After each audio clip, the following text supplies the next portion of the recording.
विराट कोहली के fans joker और दो कौड़ी के हैं। सिंगर राहुल वैद्य ने कोहलीच्या फॅन्सवर टीका करत ही स्टोरी पोस्ट केली आहे। बॅक स्टोरीमध्ये काही दिवसांपूर्वी इन्फ्लुएन्सर अवनीत कौरच्या एका फोटोवर विराट कोहलीचं लाईक असल्याचं लोकांनी नोटीस केलं आणि सोशल मीडियावर हा मुद्दा आला चर्चेत।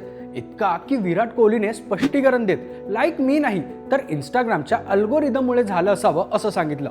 यावरच राहुलने 5 मेला स्टोरी टाकून सार्कॅस्टिकली म्हटलं की असंच असेल तर विराट कोहलीने नाही तर इंस्टाग्रामच्या अल्गोरिदमनेच त्याला ब्लॉक केलं असेल। ॲक्च्युअली डिसेंबर 2024 मध्ये राहुलने सांगितलं होतं की कोहलीने त्याला इंस्टाग्रामवर ब्लॉक केलंय।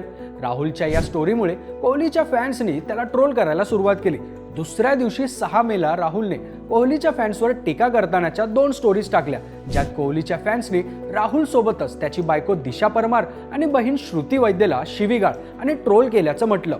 झालेल्या राड्यानंतर काही युजर्सनी राहुलची बाजू घेतली तर उगाच कॉन्ट्रोवर्सी करून राहुल प्रसिद्धी मिळवत असल्याचंही काही जणांनी म्हटलंय।